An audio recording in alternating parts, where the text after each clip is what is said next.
Hi again, and we are here for Tanya in real life. And today we're going to be learning Perek Test, chapter 9, and we're also going to run right through 10 and 11. And the reason I'm speeding up is because I am so excited to get to the actual strategy plans for the Beinani, for how to align our minds and hearts consistently and with strength to Hashem's reality, to Hashem's truth. And we're going to learn about that. And I want to get in enough of that before we get to, as we come into Purim and Pesach, because there's nothing more liberating than those strategies in chapter 11 and on for the next few chapters. And I want to try to get as much done of that before Pesach. So today what we're going to do is we're going to wrap up what we've been doing in the last chapters. If I could summarize it, is that Baal HaTanya gives us a paradigm with which to view ourselves and the goal, the name of the game in our lives, and the key players and all the parts that are involved. So we said the name of the game is to align ourselves with Hashem's truth, to be fully aware as much as possible that we are here in this world by Hashem, with Hashem, for Hashem. And that's our goal. That's the constant purpose for which we strive every single day, every single minute, wherever we are. And with the ultimate fulfillment of that purpose is when Mashiach comes, all of us will be in a state of constant awareness. And every moment that we do that now, we invite that time of Geula more firmly and broadly into the world, more personally.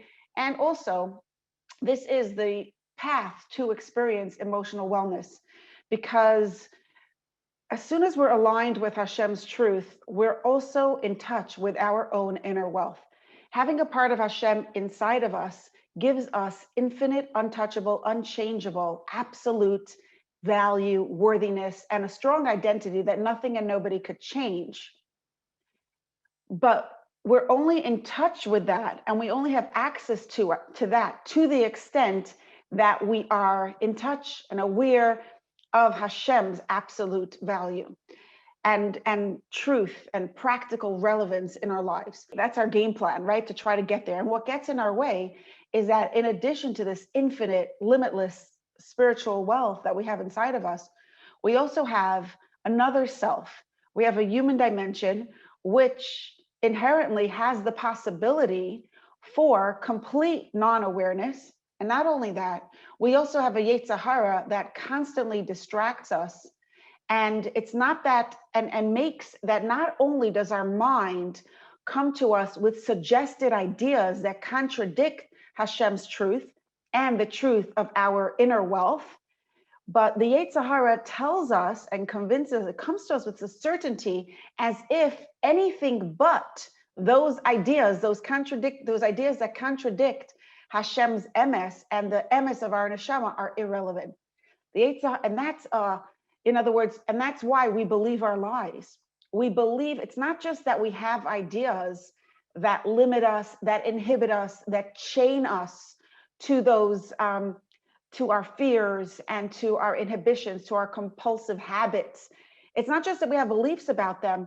We believe those beliefs. We don't even realize, we forget that they're changeable and that they're just ideas and tendencies rooted in our humanness, and that we have a whole nother side to ourselves. We also have a godly self, and that's a whole new, opens up a whole new dimension, a whole new level of wealth and possibilities and joyous possibilities, and that we don't have to obey our habits and emotions, and we're not limited by anything that happened to us or that is happening around us. We always have the power of choice. So that was what we learned in the last couple of prakim. And today, the Baal HaTanya tells us about that battle, because till now we learned, we learned in the first few prakim, we learned about the general big idea in chapter 1. And then for the next few chapters, we learned about the godly self, the neshama, the nefesh elikis. Then for the next few chapters, we learned about the animal self, right? And now And now we learn that these two souls, these two drivers, the drives that we have in ourselves, are not just, it's not, they don't have this attitude of live and let live. They don't just sit there leaning back in their chairs, smoking a pipe, relaxing while we do our life. They are constantly, actively striving for control over our mind and our heart and our behavior. So, this in itself is an extremely validating experience, because so many times, if you're dealing with emotional struggles, and at the heart of every struggle is the struggle to choose God over otherness, to choose the value of our soul over the value of anything else, to choose Hashem's word and Hashem's opinion over everything else. That's the heart of every emotional dilemma and conflict, right? So if I don't have this battle, and sometimes we feel like, what's wrong with me that I constantly am struggling? Why do I have to be so sensitive? Why do I have to take everything so seriously and get all bent out of shape every time? But you know what? There's so much value in the struggle. The fact that we are aware, if you are aware of the struggle, means you are alive and connected to your inner world, because there is always a battle taking place. If I don't feel any battle, if I don't feel a struggle, that just means I have surrendered. Somebody once, I don't remember who this was quoted in the name of. It was either a chassid or an important person. I don't know who. It was a person. He was teaching about this idea that, that there's always a struggle. And somebody said, and that the Yetzer Hara fights with such intensity, and he wants to shecht you, wants to control you, he wants to dominate you. And so somebody asked this Rav the question, well, I don't feel it. I don't feel this Yetzer Hara. So the Rav said, whoops, that means you have already surrendered. You're already dead. You're already given up. He won. If you don't feel the struggle, if we give up the fight, it's like the silence of a graveyard, chas v'shalom. The fight is a good thing. The fact that I have to struggle, that I wake up in the morning and I'm pulled and pushed and I feel heavy, or I feel down, or I feel anxious or fearful, that's a good thing. That means you're aware of the struggle that's going on, and you have the opportunity through that awareness to consciously make a choice about where you're going to go from here. Okay, so in chapter 9, in Perek Tes, the Baal HaTanya tells us that he begins the chapter like this. I'm going to read a couple of lines just for the beauty of having, those lines in the text. V'hinei mikoim mishkan nefesh habahamas shem miklipas noiga b'chol ish Yisrael hu balev. The primary location, the primary domain, the resting place, the home of the nefesh habahamas, of the human dimension, is in the hearts. That's where it originates. And from there, and that's why all our emotions and our desires and our pulls, our tendencies, our feeling good or feeling angry, it all comes from, we all feel it mostly in our hearts. And from the heart, umei halev, I skipped up 2 lines, umei halev hein mispashtes b'chol haguf. From the heart, it extends to the body, v'gam oila lamayach, and it also ascends, it also rises up to a person's mind, lamayach shabaresh, to a person's mind, which is in his head, to think about them and to meditate about them or ruminate about them and to become, to become more intelligent through them. Okay, very interesting this. From our hearts to our bodies to our minds. It's interesting because we would think that first it would go from our hearts, then to our minds, then to the rest of our bodies. But we experience our human impulses in our bodies even before we have awareness of what's going on in our minds. And I have 2 thoughts about this, is that number 1 is that maybe this is why we tend to be mindless, because it's possible to have our animal self dominating our hearts and our bodies without our minds even being aware, right? We're moving so fast, it's in our hearts. And then from there, it goes to our bodies and then to our minds. But if we're not thinking, and if we're just moving very, very, very, very quickly, by the time we're aware in our minds, it's already hijacked our bodies. Okay. In today's world where we move at such a quick pace, it's so easy to live with our hearts. You know, I'm living between my heart and my body, and my mind is kind of like a passive observer. It's possible to do that. It's only with time and focus that we bring our mind on board, that we allow our minds to actually play a role in our decisions and in our experiences throughout the day. So, and this is why it's very interesting. The human dimension begins in our heart, then in our bodies, and then we become aware of it in our mind.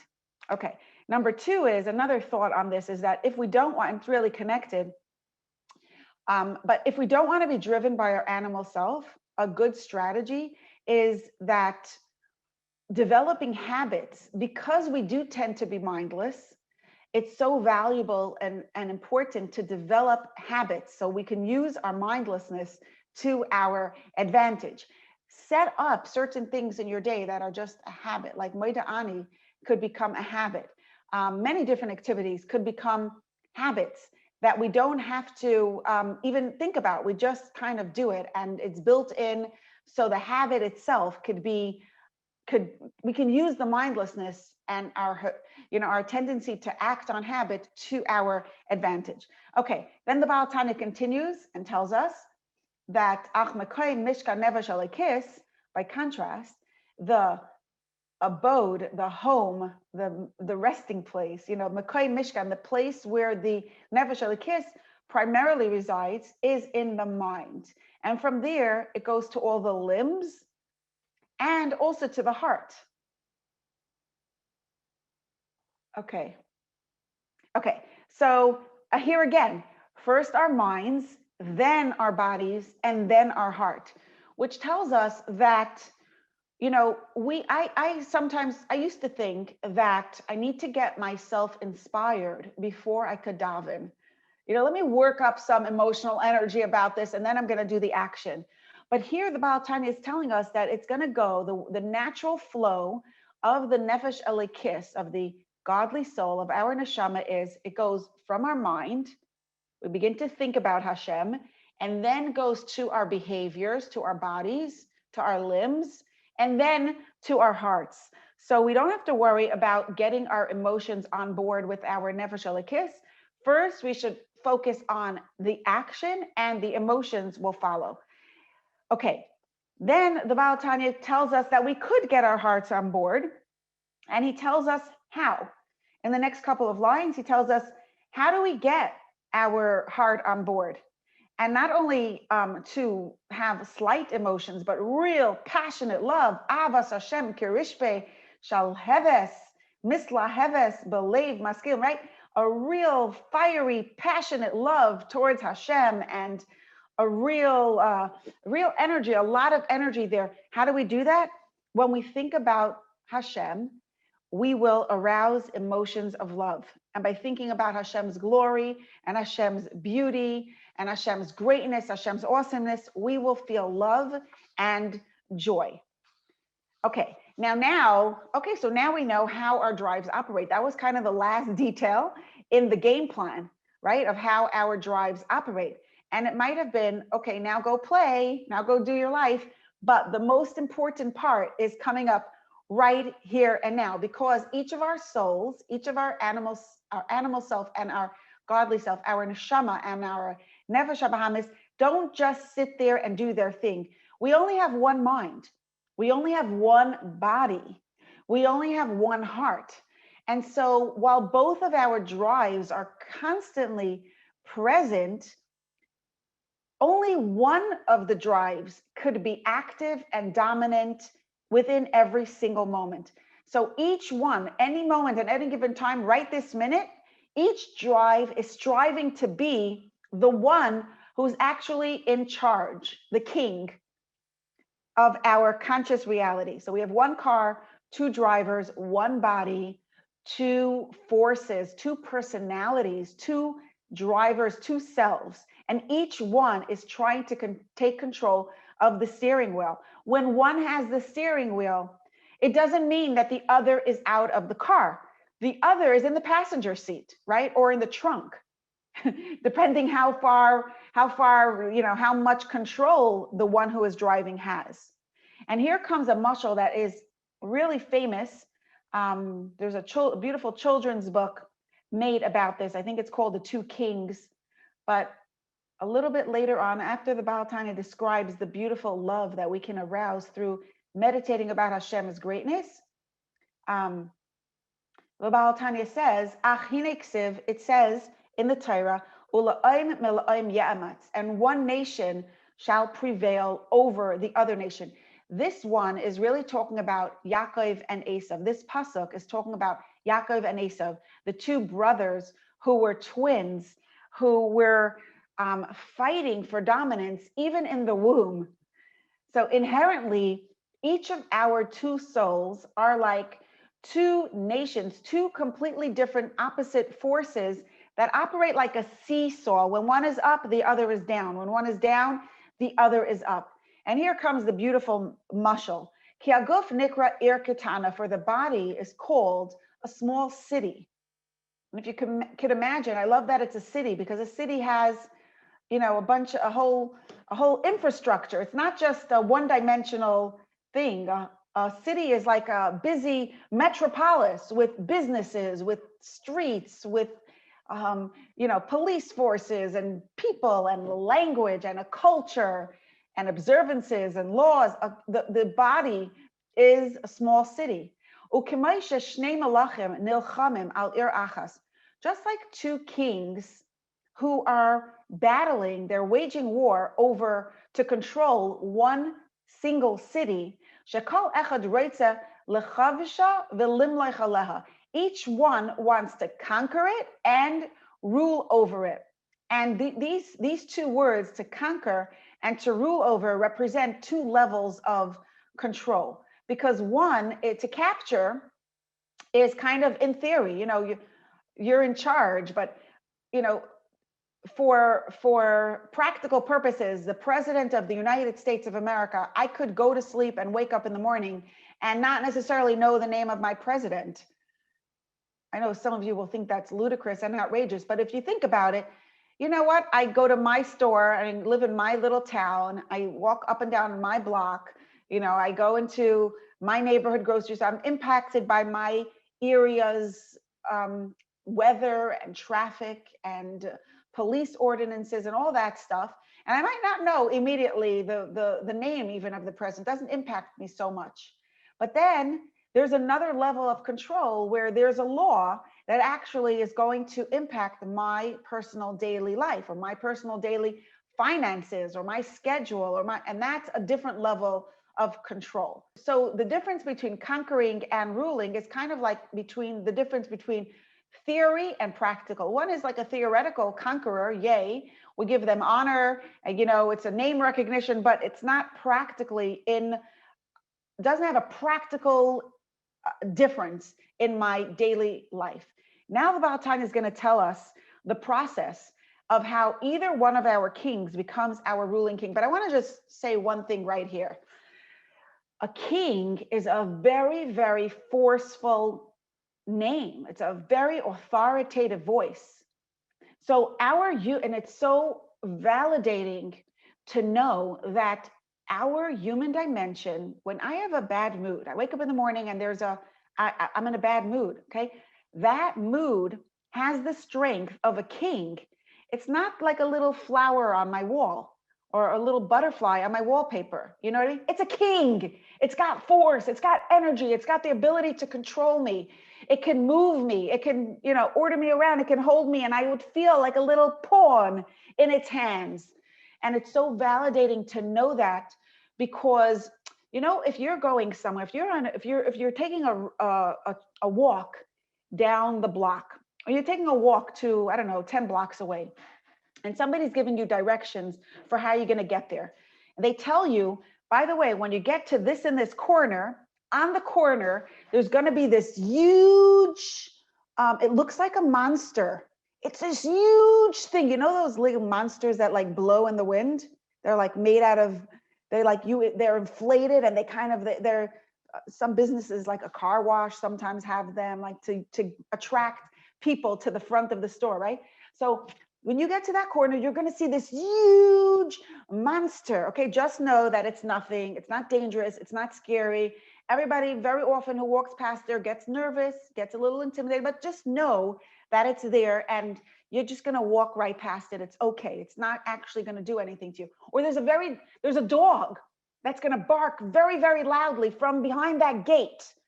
You know, if you know about it in advance, then if I wouldn't know about it in advance, then I'm going down the block and I hear this ferocious barking, and this dog like literally looks like it's about to jump over the fence and attack me. I might get really scared and I might back down. I might decide, you know what?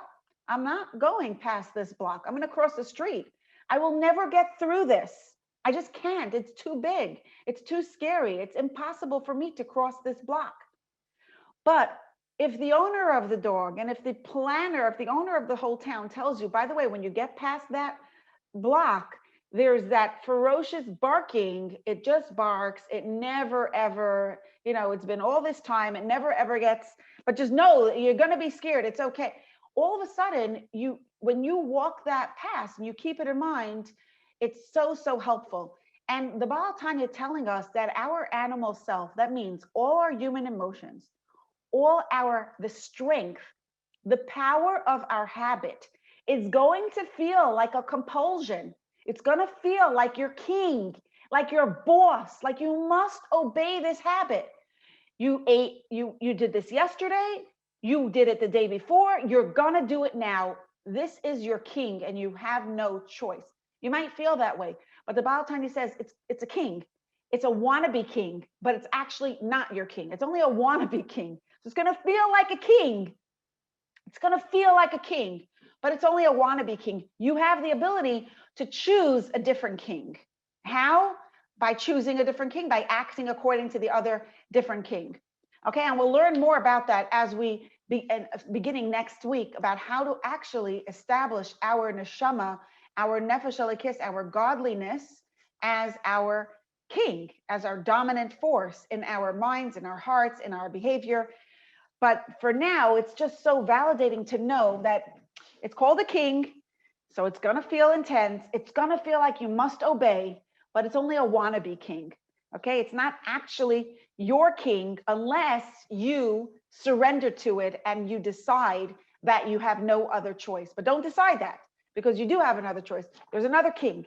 Okay. Now the Baal HaTanya tells us the process of how either one of our kings becomes our ruling king.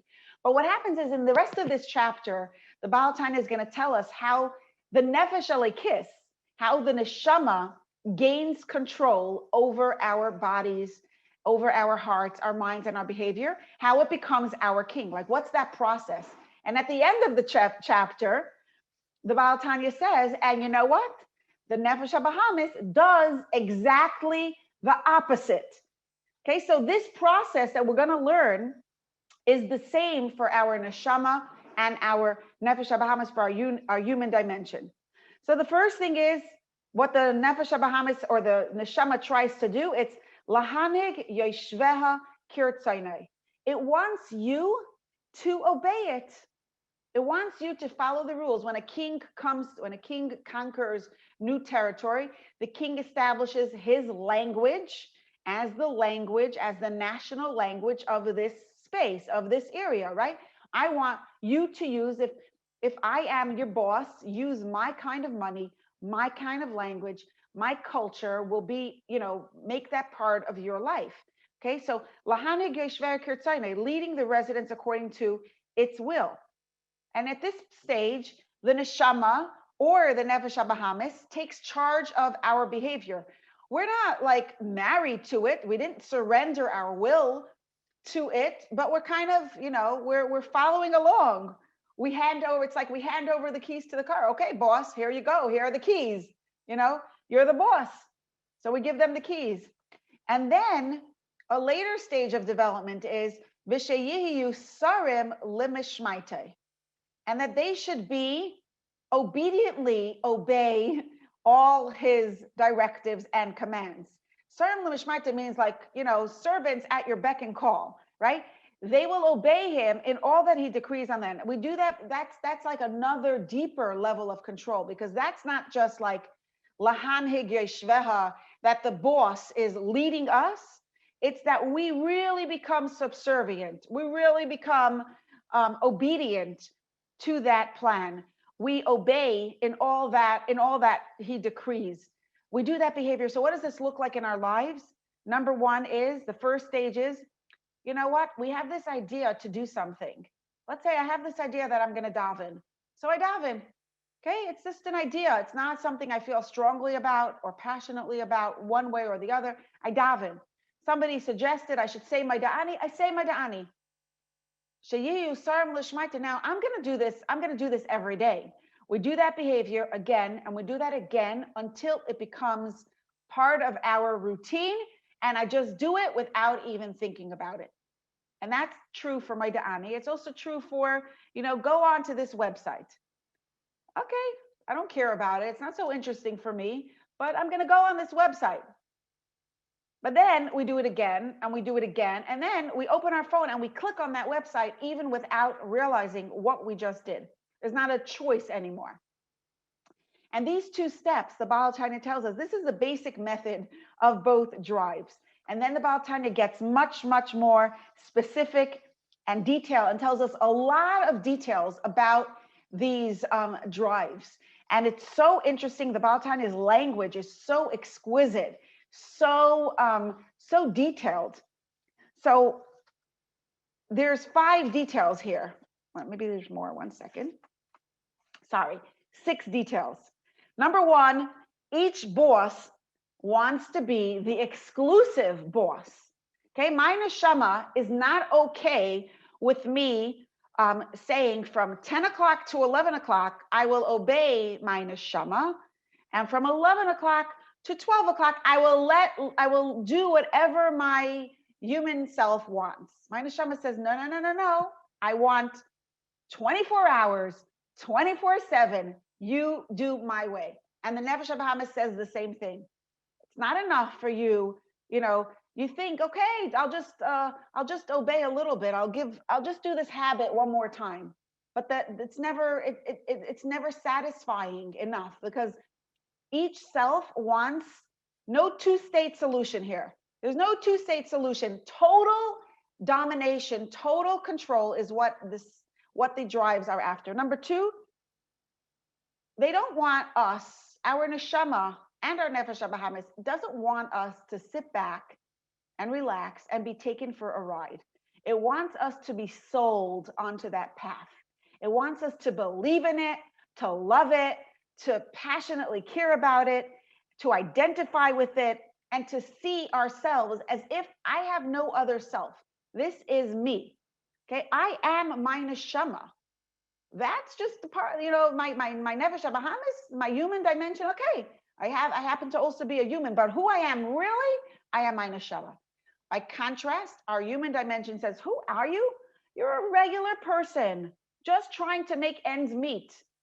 Just trying to pay the bills, just trying to get over the abuse that you suffered in your childhood, just trying to get over, your hardworking day, just trying to get through the day. That's who you are. Neshama, very nice. It's a nice idea. Occasionally entertain it. Each one wants us to have that attitude towards the other and towards itself.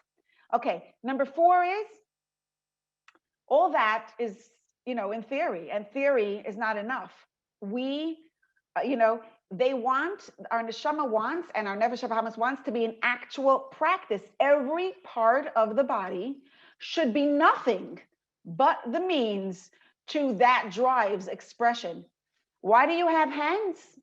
To help another person. Why do you have feet? To go do something meaningful. Okay. Why do you have a stomach? To digest food so that you can serve Hashem with greater strength and in good health. That's what our neshama wants us to realize, that every single part of our body is by Hashem, with Hashem, and for Hashem, and nothing else. By contrast, our nefesh habahamis, our animal self, says, why do you have feet? For one reason only, to get ahead of the game, to get where you want to go, to use as you see fit, to worship, to idolize, to enjoy as an end in itself. Now, by the way, just because I use the word enjoy in association of the nefesh habahamis, just let's keep in mind, our neshama also wants us to enjoy and have happiness and joyfulness in our day. But it's never as an end in itself. It's always in context of Hashem's truth, of Hashem's purpose. Joy, happiness as an end in itself, that's our nefesh habahamis, our human dimension. Okay. And number 5 is this drive should have exclusive rights to all behaviors. Okay, exclusive rights. That means these feet are never allowed to be used for anything but pleasure.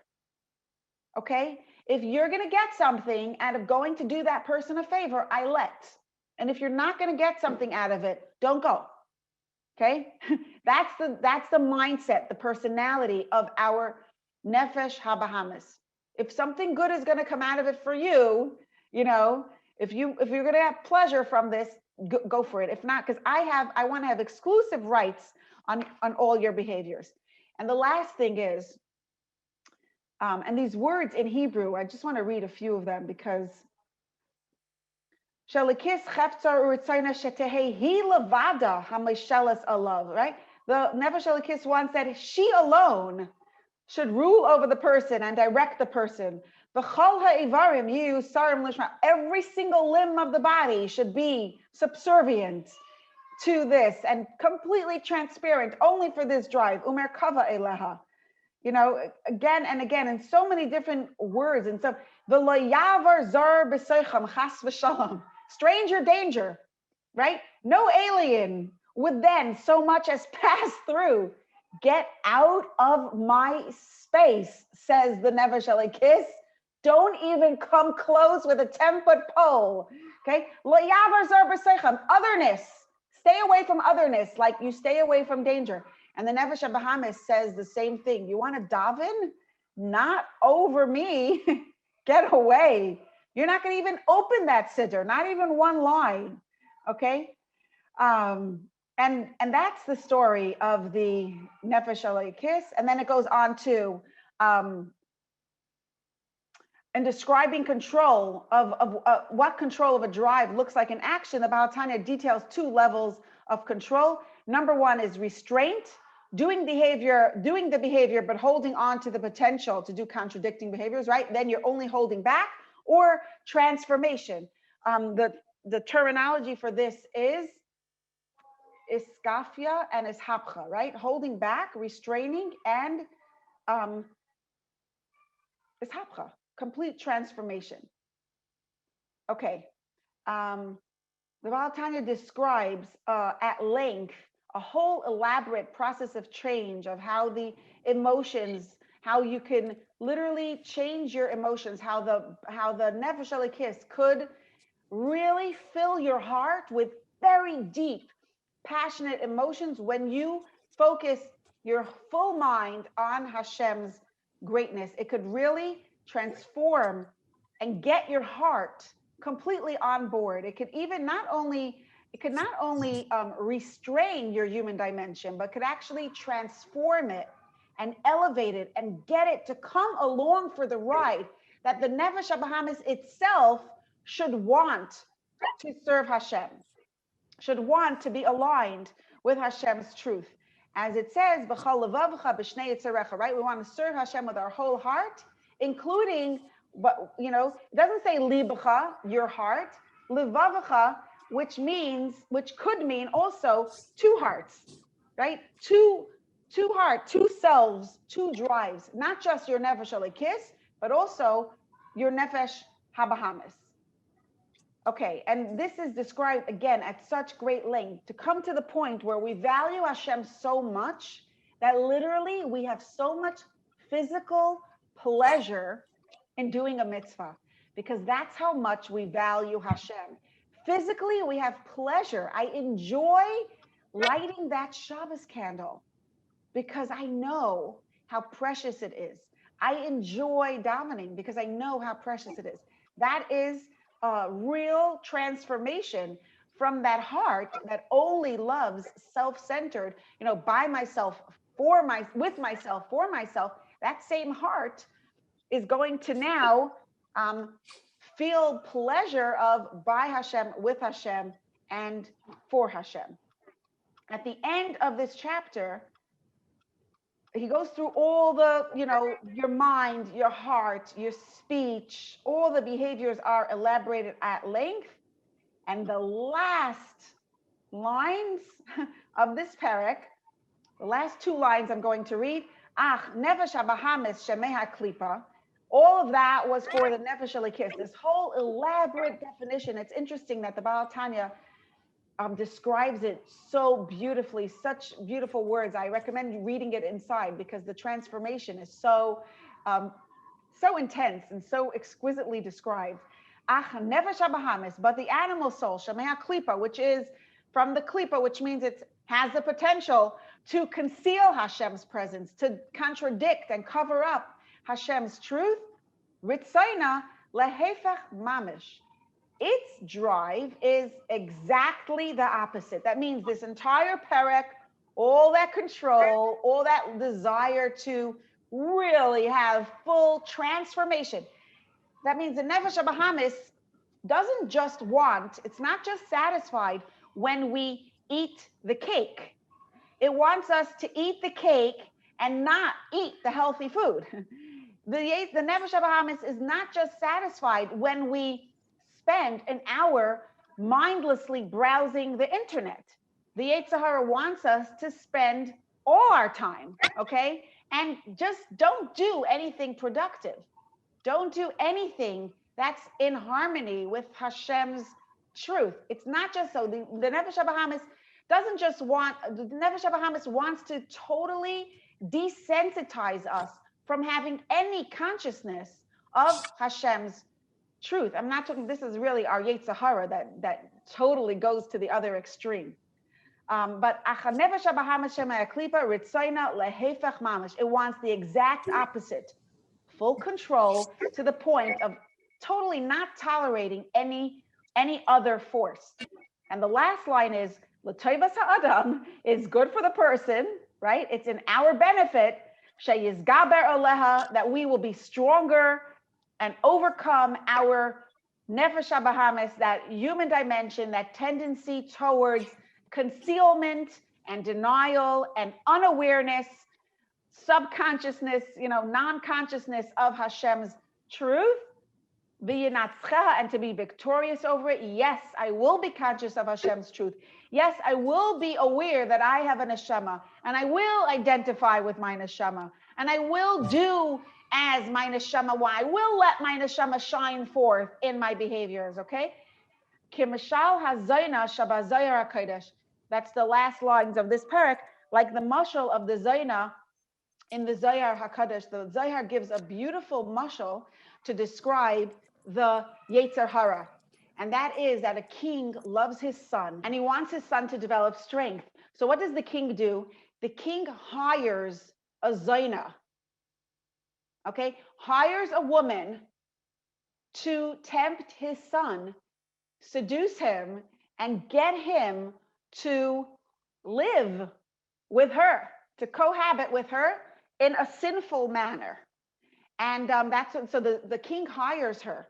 Now, this Zaina has a very difficult job because on one hand, she has to stay true to the mission. The Zaina loves the king. The Zaina is loyal to the king, a loyal servant of the king. As a loyal servant of the king, she must obey and she must use all her skills and all her charm and all her seductive qualities to get that son of the king, get the prince to move away from his truth, to let go of his truth and act on the temptation of act on a value that is not consistent with his dignity, not consistent with the truth of who he is. So the Zaina has to use all her seductive powers to get him to sin. At the same time, the Zaina herself doesn't actually want the prince to sin, because the Zaina is loyal to the king, and the Zaina knows that the king will be happy if the son overcomes this challenge, this temptation. So too, Hashem, and it's so helpful to know this about our Nefesh HaBahamis. Any self-destructive habit, any self-destructive emotion, our self-pity, our resentment, our jealousy, our shame, all those destructive, toxic emotions that we find ourselves in, they are as compelling as that Zaina. They tempt us, they suck us in. It's almost like they pull us in. We find ourselves in a puddle of shame, or in a puddle of self-pity, without even being aware. It's like, oh, and then once I'm here, I probably belong here. I'm supposed to be here. I'm supposed to be sitting in all of this. Or, we have this habit. I am supposed to be going to read the news now. I'm supposed to be going on that website. I'm supposed to be playing that game, wasting my time in this way or the other way. I'm supposed to be overeating, overcooking, over-preparing, over shouting, or whatever it is. I'm supposed to do that. It feels so compelling. And Hashem made it that way, because the fact that it feels so compelling means that we're going to choose Hashem's truth, and we're going to choose our truth, our true worthiness, our true identity with much greater strength. Because the stronger the habit, the more strength it takes to defy that habit.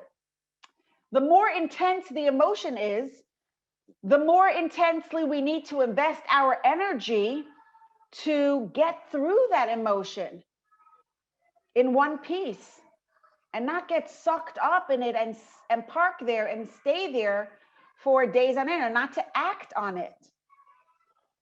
So the stronger the emotion, the more energy it takes to not act on it. The stronger the habit, the more compulsive that habit is, the more strength it takes to defy that habit. That's like the Zaina thing. And because it takes so much strength, we have to dig deeper into ourselves. And with that, we find strength we never knew we had before. And that is the purpose for which Hashem created the world. And that is the joy that the king in the mashal wants. He wants his son to defy that very, very strong Zaina. And Hashem wants us to defy our intense habits, emotions, and self-destructive tendencies. Well, the aha moment that I had when I was learning this is that, a lot of times when I'm eating cookies, let's say, there's a part of my brain that thinks, I'm just going to have one more cookie and then I'll be done, right? I'm sure you've heard yourself say that too. I'm just going to do this one more thing and then I'm going to go to bed, on time, quote unquote, on time. I'm just going to, do this. I'm going to just, we have this idea of one more word of gossip. Okay. One more self-destructive. Let me think about that resentment. One more minute. I just got to think about this one more. Wow. I got to think about this, my shame. Think about my shame and sit in that self-pity for one more minute. When we have that, it's our Nefesh HaBahamis speaking up and making noise. And it's so important to know that that is an illusion. When we say one more minute, one more cookie, one more piece of gossip, I'm just going to do one more thing, it is a lie. It is a tactic, as described here at length in the Tanya. I'm just going to check one more time if I turned off the fire. For somebody who's struggling with OCD, I'm going to check one more time if I, turned off the fire. I'm going to wash my hands one more time, right? That is our Nefesh HaBahamis making noise. And we need to remember that we can never quiet it by feeding it. We never quiet it by obeying it. because it's never satisfied with a piece of the pie. It wants total, absolute control of the whole pie. It wants the whole thing. It wants total, absolute control of our bodies, of our behaviors, of our schedules, of our mind, our heart, our time, our kitchens, our bathrooms, our bedrooms, our moods, everything. Okay. So the process of its control is always a buildup. It always is going to come and say, just do one little thing. You know, getting lost in a forest. I feel like we talked about this week, or maybe not this week, a different week. Getting lost in a forest never happens from 1 minute to the next. Getting lost in a forest begins when we take one step off the clearly marked path, right? One step off the highway is where we get lost. It's that one step. So let's just remember that the one thing, all I need is this one thing. I just need to watch one movie. I just need to waste a little bit of time, right? I'm going to quiet that desire by obeying it. We cannot, okay? It's as if we feel like we need one more cookie and that's it. But the minute we finish eating it, we are going to reach for another one. It's just how our body works. It's the science. Okay, so the gravitational pull towards the cookie, towards the gossip, towards self-pity, towards resentment. I can't yet let go of this resentment. I need a little bit more time. You know, you're never going to have enough time. It's always going to be a decision. It's always going to be a decision. It's always going to be an investment of energy. Okay. Every action that expresses our nefesh habahamis, every action that we do that is an expression of by myself, with myself, for myself, gives a foothold to that mindset in our lives.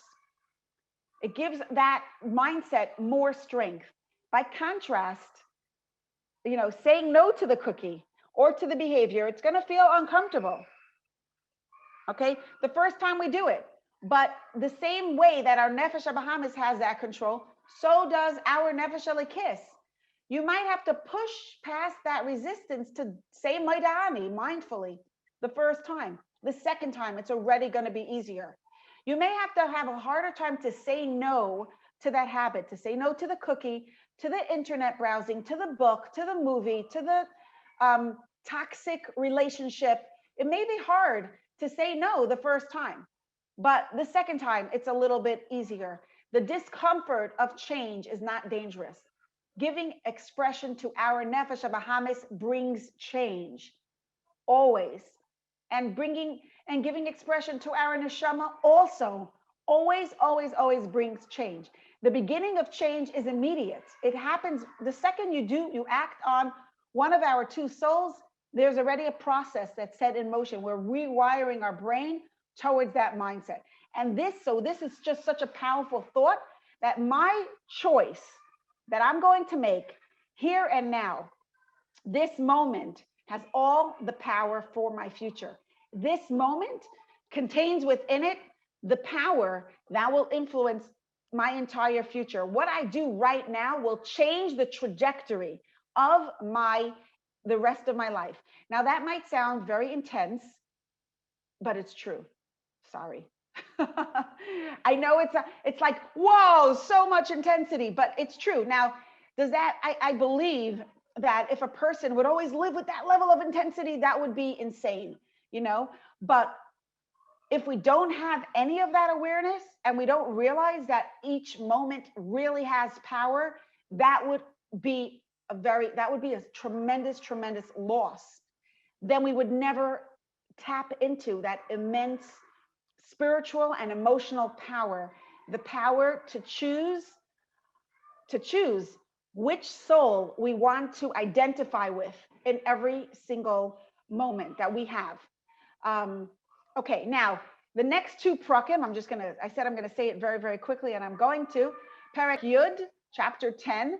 A tzaddik is someone whose neshama leads with so much strength and consistency that the nefesh habahamis is either in a deep sleep or the nefesh habahamis is actually transformed to a state of consciousness. It transforms, it's uplifted, it's elevated, and it's no longer klipas noiga. It's no longer concealing Hashem's presence. It's expressing Hashem's truth. Now it too knows and demonstrates that we are here in this world by Hashem, with Hashem, and for Hashem. And chapter 11, by contrast, a Rasha is someone whose nefesh habahamis is leading with such strength and consistency that the neshama is not obeyed. Okay, Risha'im Meleim Charates, such a person is always full of regrets, right? But the regret doesn't lead to change because, we're not giving expression to the neshama. We're just feeling regretful, but it's not, we're not giving it, that means the neshama is awake, it's conscious. We're not happy that the neshama is not leading, but we don't do anything about it. And then there's a deeper level of control when our consciousness actually falls asleep. And when we don't feel regret anymore that we're not expressing our neshama. And that's a deeper level of being a Rasha. That's called a Rasha Virale. And we're speeding through these chapters, like I said, because next week, Be'ezras Hashem, we are going to begin learning about the Beinani, the struggle, and the strategies for how to win. I'm very, very excited about that. Any moment that we are, according to the Baal HaTanya, and this is going to sound very scary, but a Rasha is someone who is not a Beinani, meaning, and a Beinani is someone who feels the struggle but wins. So a Rasha is when the nefesh habahamis is in control, when we're just surrendered our power of choice and we're saying, okay, I'm going to just act on, this mood, act on this tendency, this habit, as if Hashem doesn't exist, as if my neshama doesn't, is out of the picture. That's the Rasha. Someone said a title for this chapter can be the battleground. I love it. Thank you for sharing that. Somebody else wrote this. Practically, though, it's very hard to never let ourselves do anything we know is wrong, to always need to do only what's right. I love that question because that's exactly what we're going to address. How to make it possible. This we knew before, that it's very hard to change. It's very hard to be consistent with what we know is true, right? It's very hard to get our behaviors on board with our values. How do we do that? That's where we're going. Just something someone is saying here in the chat, and it's so important. I want to make sure whoever can hear this hears this. Do we always need to say no to things that give us pleasure? Can't we sometimes eat a cookie and enjoy it? And I love that question. Can't I just sit, relax, and read the Jewish magazine? Can't I just waste time, consciously waste time? Okay, why can't I just enjoy indulging in my self-pity? And I'm putting all these. The truth is that a cookie does not. There are certain behaviors that don't go in the category. Like the cookie is not in the same category as indulging in self-pity, because a cookie is harmless and self-pity is harmful for every single moment. So I apologize for that confusion. But we said last week that klipas noiga means it has the potential to conceal Hashem, but it also has the potential to demonstrate Hashem's presence.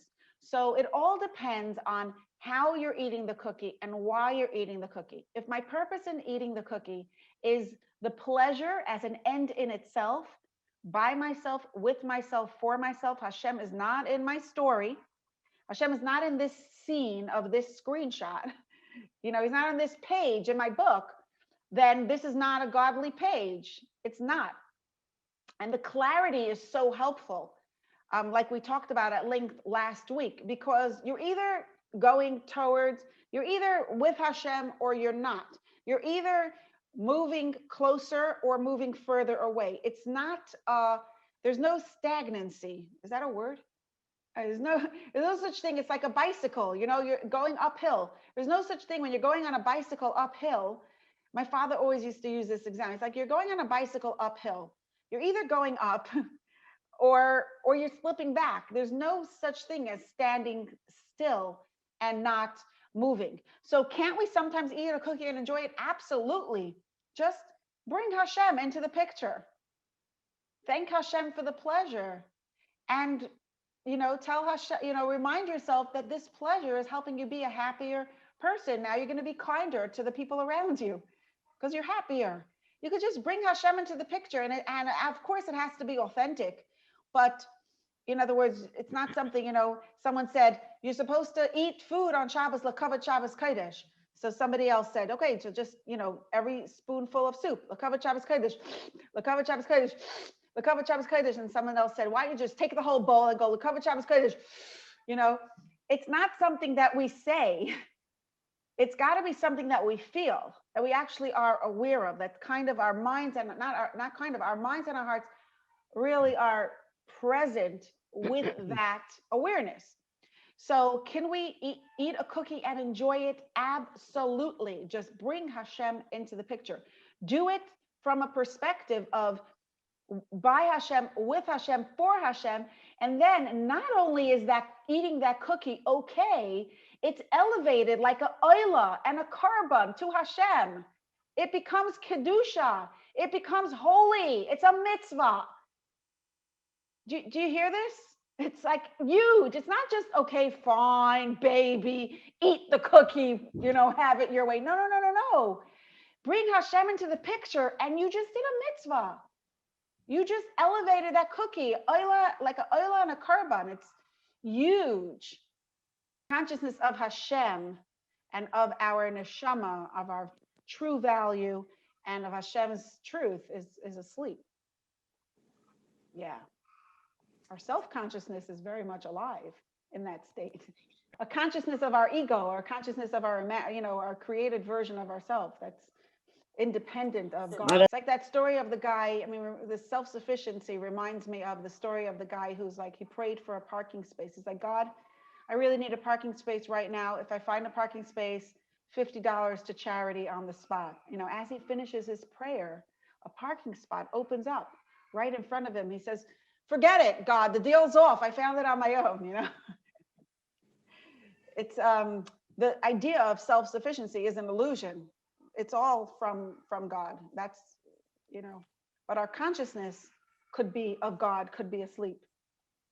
I think that's going to be answered, specific tactics. Okay, now we know the battleground. Now we know all the pieces of the game. Now, actually, how do we play the game, right? How do we win? How do we actually align our hearts and minds with the true values that we want to live by? That we're going to start in Mirz Hashem next week. And I'm really looking forward to it. So thank you so much for joining. And I want to wish you a wonderful Shabbat and a happy, good Shabbos and a good Chodesh. This Shabbos is Rosh Chodesh Adar. It's a time of joy. And it's so special and meaningful that we're doing this at a time of joy because we're really digging deep and building joy from deep inside. So thank you all.